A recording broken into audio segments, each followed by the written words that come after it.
Sabi ni Lacson na kailangan daw dumaan sa local courts yung arrest warrant para sa mga co-perpetrators ni Duterte pagdating sa issue ng EJK and crimes against humanity. At babasahin ko yung kanyang statement. Sabi niya dito, "To those who criticize my opinion on the need for a corresponding domestic court order before the ICC warrants of arrest against our fellow senators and others may be implemented, let me be clear. What I am protecting is our country's legal process as enshrined in Article 3, Section 2 of the 1987 Constitution. Not Senator Bato de la Rosa or Bongo daw. Despite the contrasting legal opinions on the matter at the proper time, it is only the Supreme Court that will interpret the constitutional provision and legal procedure in this regard." I disagree with Senator Lacson on this matter. Kasi, babasahin natin muna yung Article 3, Section 2 of the 1987 Constitution. And I'm gonna share with you why I disagree with Senator Lacson. According to Section 2 of Article 3, the right of the people to be secure in their persons, house, papers, and effects against unreasonable searches and seizures of whatever nature and for any purpose shall be inviolable.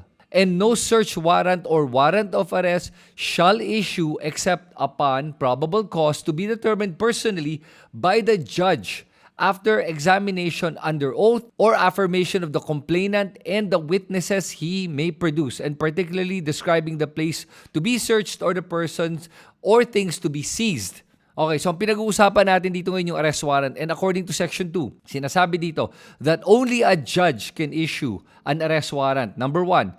Number 2, kailangan may proper examination under oath and affirmation of the complainants and the witnesses that the complainant has produced. After that, pwede na magkaroon ng arrest warrant. Yung sinasabi ni Senator Lacson na pinoprotektahan niya itong Section 2, Article 3 is exactly what happened with the ICC. It is a judge that has issued the arrest warrant after the affirmation of a complainant and the presentation of witnesses and evidence. And there is probable cause enough to be able to issue the arrest warrant. Tapos maganda yung point na nilabas dito ni Don Torres Rimo sa X. Isa siyang UP Law and Political Science lecturer. Sabi niya, "With all due respect, sir, the law is clear. RA 9851, Section 17, surrender. This section explicitly allows Filipino authorities to surrender or extradite accused persons to an international tribunal such as the ICC if the tribunal is already conducting an investigation into crimes covered by the Act." Ang linaw nun Tapos nakalagay din dito, Article 127, Clause number 2 of the Rome Statute, despite withdrawal, the Philippines is not discharged from the obligations arising while it was a party to the statute. The Philippine Supreme Court, in Pangilinan versus Cayetano, has noted that the country retains a duty to cooperate with investigations initiated prior to the effective date of the withdrawal, which is March 17, 2019. Article 59 of the Rome Statute. This outlines a procedure for the arrest and surrender of individuals, requiring that the person be brought before the competent judicial authority of the state to ensure their rights are protected. Tapos Interpol cooperation. Following the issuance of an ICC warrant, Interpol is typically asked to facilitate the arrest, which Philippine law enforcement authorities can then enforce. Tapos ito naman yung contextual factors. Following the arrest of former President Rodrigo Duterte in March 2025, the legal consensus highlighted that RA 9851 serves as the domestic mechanism for enforcing ICC warrants, as it defines the crimes and provides for cooperation with international bodies. Note, it is clear that the government can choose to surrender an accused to the ICC. Tapos nakakatawa yung sagot ni Ping Lacson. No argument daw. So, meaning he agrees with Don Torres Rimo? Pero sabi niya, it's about respecting our domestic legal processes in adherence to Article 3, Section 2. Kakabasa ko lang that Article 3, Section 2 was adhered upon naman Sinundan naman yung basis na yun na kailangan ang judge ang mag-issue ng arrest warrant na may confirmation ng complainant at may witnesses and evidence. Na-adhere naman lahat yun So, anong pinagsasabi ni Ping Lacson? Kaya dito mo nakikita na mali yung argumento ni Ping Lacson dahil sa Republic Act 9851. So, pag dinignan mo yung sinasabi ni Senator Lacson, sinasabi niya ay dapat daw local court, hindi daw pwedeng international court. Pero here's where the problem lies. Nakikita nga natin that the local court is not willing or able to prosecute Duterte and his co-perpetrators in the case of EJKs and crimes against humanity. They acted with impunity for over a decade. Pinapatay ang mga Pilipino, ang ating mga kababayan, na walang korte ang gustong humawak sa kasong to o kaya tignan man lang yung posibilidad na may ginawa silang kasalanan. At yun ang rason kung bakit ito dinala sa ICC. Kasi pag tinignan mo, ang role ng ICC, it is the court of last resort. Ibig sabihin nun that the ICC steps in only if the state is unwilling or unable to genuinely investigate or these crimes. At ang purpose ng ICC is to act when justice fails at home in the Philippines. At yun ang nangyari ngayon.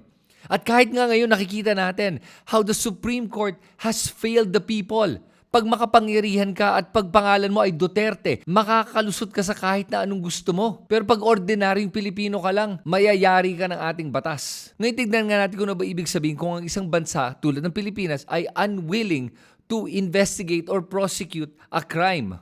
It's considered unwilling kung ang mga investigasyon na ginagawa ay parang pakitang tao lang, it's just for show, walang laman. Makikita mo mga kaso ma-open pero nade-delay ng sobrang tagal. Tapos walang mga totoong suspects ang mga natcha-charge o kaya walang mga big fish ang natcha-charge. Tapos yung mga investigations na to go absolutely nowhere. Sounds familiar, di ba? It's also considered unwilling kung parang pinoprotektahan nila yung mga makapangyarihan. Ang natcha-charge lang ay yung mga low-level officials or officers, pero yung mga high-level officials, napapabayaan, nakakalimutan o hindi man lang iniimbestigahan. Tapos parang walang command responsibility. Totally ignored and totally irrelevant. Tapos hindi lang yon. Mako-consider din unwilling ang isang state kung lumalabas na wala silang judicial independence. O kaya nakikita yung mga prosecutors o yung mga judges parang under political pressure or influence. Tapos ang mga nangyayari sa mga kaso, kahit na matibay ang ebidensya, parang biglang nadidismiss na walang magandang explanation. O kaya dinedismiss o na technicality, naghahanap na lang ng palusot o butas. At ano naman ang ibig sabihin kung unable ang isang state to investigate or prosecute?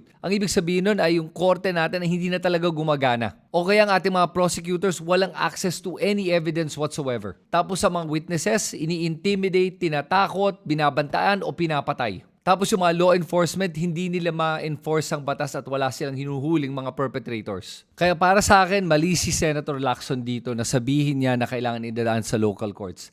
Kasi nga, hindi talaga epektibo ang ating korte ngayon. At pag nakikita mo historically, nakikita mo nga na karamihan ng mga makapangyarihan at mayaman sa ating bansa ay hindi nakukulong. Ilang beses mo na narinig yung word na acquit sa mga ilang mga matataas na opisyal sa mga corruption cases at mga iba't iba pang mga kaso. Para sinasabi ng ating mga korte na walang sala itong mga to. Nagkataon lang na sobra silang yaman at makapangyarihan. At pag nakikita mo yung mga rason na binibigay ng ating korte, kadalasan mga technicality ginagamit nila.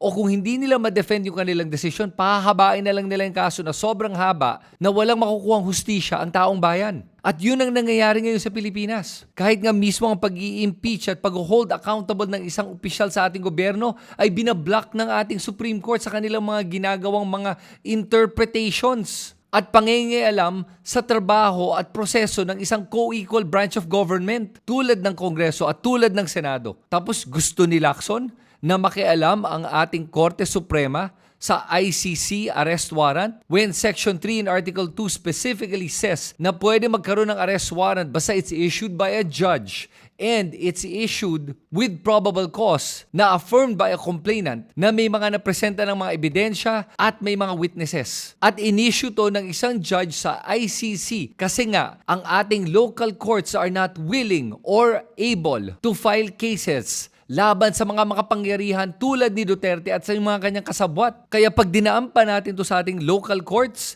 wala nang maaaresto. Makakalusot na naman yung mga tulad ni Bato, tulad ni Bongo at yung mga iba pang kasabwat ni Duterte sa kanilang crimes against humanity at sa EJK. Kaya Senator Lacson, para sa akin, hindi mo pinoprotektahan ng ating konstitusyon. Kaya para sa akin, Senator Lacson, mali yung sinabi mo at yung binibigyan mo ng kapangyarihan yung ating Supreme Court na makialam dito sa issue ng EJK at crimes against humanity when it is plainly obvious that they did nothing during the time of Duterte. At kahit hanggang ngayon, para protektahan ang ating mga kababayan, para protektahan ang buhay ng ating mga kababayan at panagutin ang kailangan managot laban sa pagpatay ng ating mga kapwa Pilipino. Kaya kahit nagbigay ng opinion to si Senator Lacson, dapat gawin ng ating gobyerno, ng Executive Department, ng Ombudsman, ng DOJ, ng NBI at lahat ng mga law enforcement agencies ang trabaho nila para ipatupad itong arrest warrant at maipadala na ang mga co-perpetrators ni Duterte sa ICC para managot sila sa mga krimen na ginawa nila laban sa ating bansa at laban sa ating mga kababayan.